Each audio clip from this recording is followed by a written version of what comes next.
You said in watching one of my previous episodes that you were moved in watching an interracial episode, and there was a particular scene that you said you saw and it moved you, and I just wanted to take a look at that with you.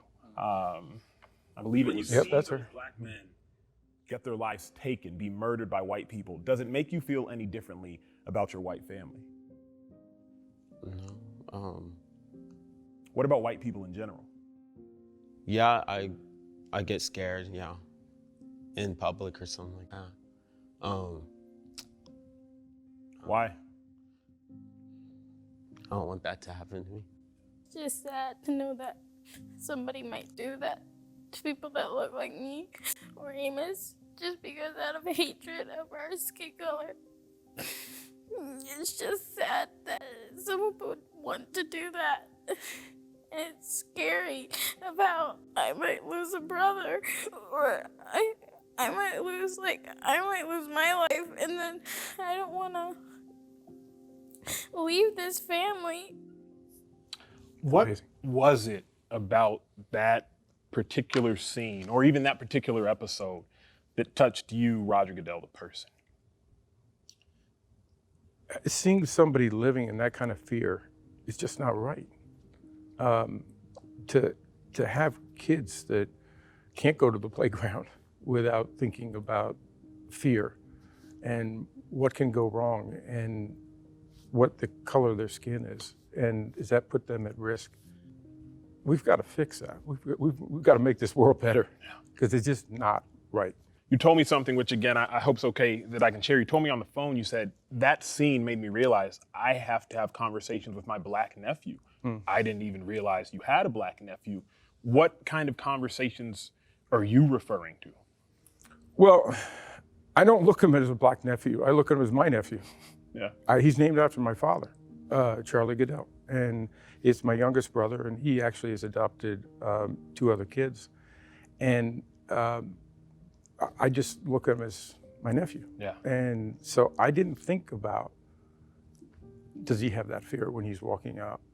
And does he really think that he's in danger every time he walks outside of the building? Does that worry you? The fact that... Yeah. No, when I hear, and we see it, right? We see it playing out on television. So this isn't just some made up fear. We're seeing it play out. And I think from that standpoint, I don't want my family, and I don't want anybody else to live in that kind of fear. So many of these players come from these communities. Predominantly, I think the NFL is roughly 70 or so percent Black. But then the ownership, I think it's roughly 90, 95% white. How can you mend the disconnect between ownership, which is predominantly white, that might not inherently understand, and your workforce and players that are predominantly Black who may have grown up or lived this out? How can you mend that rift? By exactly what you're doing. Make them have uncomfortable conversations with their players. Yeah. Make them go and sit and listen. Don't listen to me at a league meeting. Go and talk to your players. Have that conversation. Work with them. Go with them on a ride-alongs. Many of our owners have, by the way. They've gone on ride-alongs. They've gone to bail hearings. I had an owner with me from the Saints, Gail Benson, who sat right there. And that it's the same thing. It'll move you to really truly understand what's happening in your communities that you may not be seeing every day. We may be privileged or in a different part of town, but it is happening nonetheless. And it's important to stop it and to change it. 2-3 months ago, you came out and you said, we support players' rights to peacefully protest. I saw that. I was moved by that. We, the National Football League, condemn racism and the systematic oppression of Black people.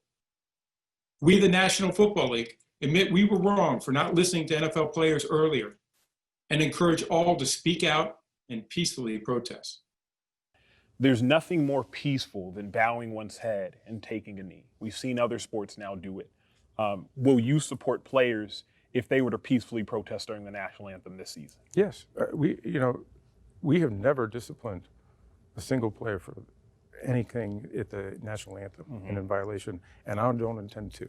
But now they haven't necessarily. And I will support them. They haven't been allowed to take a knee. Are they allowed to take a knee during the National Anthem? Yeah, but that's my point. Players still do today, and they did last season. And so, and we've never disciplined any of them. I don't think that's the right thing to do. Yeah. You talk about that video a couple of months ago. I didn't speak to an owner about that. Yeah. Why'd you do that? did. Why'd you didn't have to. You didn't have Because to make the video. it's because what I believe in, number one, and two, is what I believe the National Football League stands for. And so I did that because, you know, the players obviously made the video the night before. I looked at that and I said, I want to respond to that. As I said, I didn't look for permission. Mm-hmm. I did it because that's who I am and what I believe in. In 1981, if my facts are correct, after you graduated from college, 1981, correct? You wrote your father a letter. Well, you did this more. Do you remember what it said? Yeah, I can't remember all of it, but I remember the two things that, because I have it. What were So at the end of the letter, I said, Dad, you know, I thank you for the opportunity to get a great education. I'm obviously going to start my career. What I'd like to do are two things. One, make you proud, and two, be commissioner of the NFL. Well, congratulations on being the commissioner. It's long overdue. You mean I didn't make him proud? Is that what you mean? But let me ask you, do you think he would be proud of how you've handled the national anthem, the situation that is in our current climate? Yeah, I do. Because I think he knows that I've done what I thought was right. Yeah. And, you know, I've not been afraid to change positions and think about things differently. And listen, which my dad was really great at. And more importantly, for people that didn't agree with him, that's when you have to listen deeper. Because I think so many of us in this world today, we listen and we're really looking for you just to reaffirm how I feel. Yeah, absolutely. That's not listening. That's not going to get you to a deeper understanding. You have to really put yourself out and just sort of hear and try to understand really what they're saying rather than listen. If you were to give a message as Roger Goodell to your players, to the fans, to the nation that cares, what would you as Roger Goodell want people to know about you? Not necessarily the commissioner, but you as just the empathetic human being. I think people know very little about me, particularly critics and people who write. You probably didn't know an awful lot about me, but when you were doing that. Yeah, I did. And that's okay. But isn't that all of our responsibilities, is to try to understand people a little bit more and understand there's a person behind there? I'm a real person. As I said, I didn't grow up, and as much as I wanted to be commissioner, that was a long shot. Let's put it that way, right? eight in 100 years, you know. And so, to me, it's a privilege to do this. I love the NFL for what it represents. I think we have a really important place in our society. Do you think the NFL has an increased responsibility to fix the climate of our current culture? Yeah, I think it's called leadership, Emmanuel. You know, people look to the NFL for leadership. And so we have to meet the call. And that's what we do, right? I talk about that all the time. We're fortunate to be in that position of leadership. What we can't do is let people down.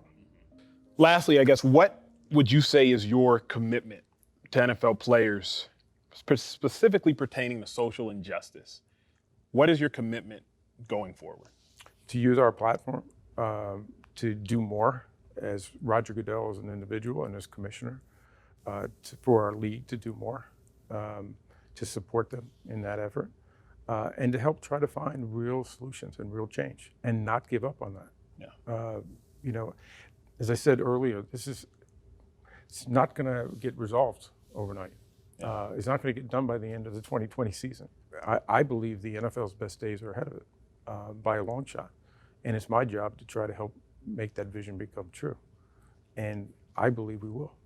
Yeah. That's awesome. That's powerful. I guess I would conclude with a quote that I read again from your dad in 1970 after he lost that election. And he said, sometimes great causes, they call for great sacrifices.